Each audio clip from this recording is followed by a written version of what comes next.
Assalamualaikum warahmatullahi wabarakatuh. Perkenalkan, saya Winanda Rati Damayanti dari kelas 10 Farmasi 2. Saya akan menjelaskan sejarah Kerajaan Sriwijaya. Kerajaan Sriwijaya adalah kerajaan Buddha bercorak maritim yang mengontrol perdagangan di jalur utama Selat Malaka. Sriwijaya memiliki hubungan yang erat dengan Jawa, terutama karena relasi raja-rajanya yang berasal dari Jawa. Kemunculan Sriwijaya pada abad ke-7 Masehi sendiri masih menimbulkan sejumlah pertanyaan karena eksistensinya yang lebih lambat dibandingkan kota-kota di Asia Tenggara. Mengingat perdagangan antara Romawi, India, dan Cina telah berkembang pesat, sementara posisi Sriwijaya di pesisir Sumatera Timur merupakan bagian dari jalur utama tersebut. Sebagai kerajaan bercorak maritim, Sriwijaya menjalin hubungan baik dengan India dan Cina. Sriwijaya dikenal sebagai pusat pembelajaran agama Buddha di Nusantara. Kerajaan ini cukup sering mengirimkan perwakilan ke Kekaisaran Cina sebagai bentuk ketundukan dan jaminan keamanan. Sriwijaya diduga menguasai wilayah hingga ke Thailand Selatan, Semenanjung Malaya, bahkan Madagaskar. Letak Kerajaan Sriwijaya. Sampai dengan hari ini, Palembang masih dianggap sebagai pusat Sriwijaya dengan banyak perdebatan. Jambi, Kedah, Chaiya atau Thailand Selatan, dan bahkan Jawa sampai dinyatakan sebagai pusat Sriwijaya karena penemuan dari masing-masing peneliti. Beberapa ahli sampai pada kesimpulan bahwa Sriwijaya yang dianggap bercorak maritim memiliki kebiasaan untuk berpindah-pindah pusat kekuasaan.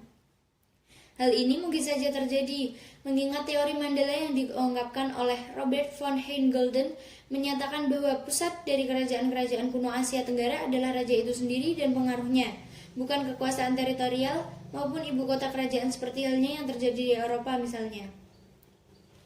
Pendiri kerajaan. Pendirian Sriwijaya juga merupakan bagian yang sulit dipecahkan oleh peneliti, karena dalam sumber-sumber yang ditemukan tidak ada struktur genealogis yang tersusun rapi antara Raja Sriwijaya. Prasasti Kedukan Bukit 682 Masehi menyebutkan nama Dapuntahiang, dan Prasasti Talang Tua 684 Masehi memperjelasnya menjadi Dapuntahiang Srijayanasa. Kedua prasasti ini adalah penjelasan tertua mengenai seseorang yang dianggap sebagai raja atau pemimpin Sriwijaya. Berdasarkan Prasasti Kota Kapur 686 Masehi di Pulau Bangka, Sriwijaya diperkirakan telah berhasil menguasai Sumatera bagian selatan, Bangka dan Belitung, bahkan sampai ke Lampung. Bukti ini juga menyebutkan bahwa Srijayanasa bahkan mencoba untuk melancarkan ekspedisi militer menyerang Jawa yang dianggap tidak mau berbakti kepada Maharaja Sriwijaya. Peristiwa ini terjadi pada waktu yang kurang lebih bersamaan dengan runtuhnya Kerajaan Tarumanegara di Jawa Barat dan Kerajaan Huling atau Kalingga di Jawa Tengah, yang bisa saja terjadi karena serangan yang dilancarkan oleh Sriwijaya. Telah disampaikan sebelumnya bahwa struktur genealogis Raja-Raja Sriwijaya banyak terputus dan hanya didukung oleh bukti-bukti yang dianggap kurang kuat. Berikut adalah nama Raja-Raja Sriwijaya yang sedikit banyak disepakati oleh para ahli setelah Dapuntahiang Srijayanasa. 1. Sri Indrawarman. 2. Raja Dharanindra. 3. Raja Samaratungga. 4. Rakai Pikatan. 5. Balaputra Dewa. 6.